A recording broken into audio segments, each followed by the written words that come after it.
do you think this is going to make a significant difference? Do these sort of voices get heard by the government? I imagine not.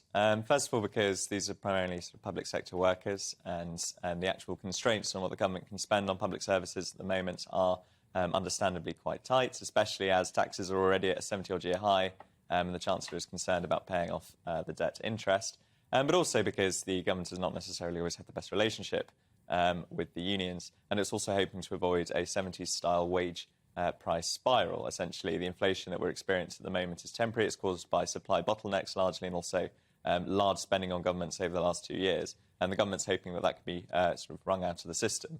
Unfortunately, if it's then sort of handing out 10% pay rises to people across the public sector, as anybody who's studied or lived through the 1970s will know, that means inflation goes from being a temporary phenomenon to a permanent one. That's what the government very much wants to avoid. Yeah, nevertheless, though, I mean, big demonstrations, and I suppose it depends on how big it is and how many people join in the meeting and then the rally. But the government does have to take some notice. They have done before, I think, of the Countryside Alliance protests and things like that. Occasionally, government does have to sit up and think, well, there is very strong feeling here. Well, I think usually the number of people sort of protesting is disproportionate compared to the sort of attention the government will pay to it. Of course, the Countryside Alliance protest was very large, but remember that was during the days of New Labour, and the government still ignored it over introducing the hunting ban. Similar with, for example, May's government and those sort of large protests about having a second referendum. Now, I think any sort of public expression of feeling like this, whether it's a protest like this organised by the TUC or the strikes that we're going to be seeing throughout the summer, of course that catches headlines. Of course the government will have to respond in some way. I don't think it's necessarily, though, going to be through huge wage increases for those in the public sector. No, but it's interesting. As you say, wage increases are problematic when it comes to inflation, but perhaps they can listen and start doing things on VAT, on fuel, on green levies, on things like that. Well, we know we're going to have a package from the Chancellor in the next couple of weeks, probably a speech with him and the Prime Minister. And remember, the government's already spent £37 billion trying to help people with the cost of living crisis. But I definitely think tax cuts are what the government wants to move on next, not only because they'll appease Tory MPs and backbenchers, but because it's done quite a lot of spending. It's done quite a lot through the benefit system so far.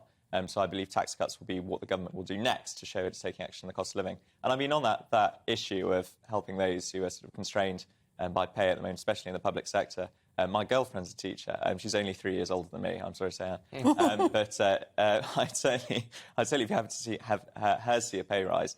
But, of course, dealing with individual circumstance, and there was a sort of harrowing story in the Mirror today about somebody who's sort of facing sort of doubling of their fuel bills, etc., struggling to pay. But you've got to sort of move from looking at the individual to the collective, and that's what, of course, governments have to do. And that's, of course, the problem when it's dealing with such a painful cost of living crisis as we're seeing coming. Yeah, but when they're facing two by-elections and a pretty, you know, the Prime Minister, whose approval rating doesn't seem to be doing that well, except in Ukraine, they do have to do something, don't they, at the moment?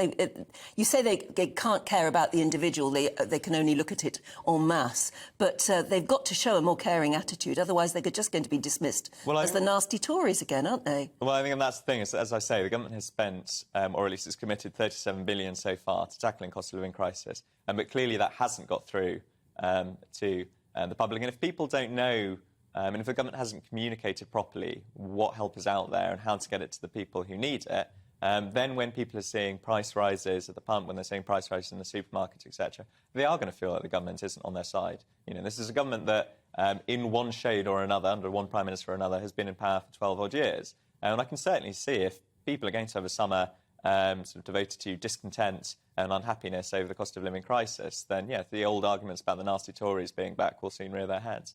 Welcome to the GB News YouTube channel. You can watch us live 24 hours a day, catch up on your favourite shows and join in the conversation in the comments below.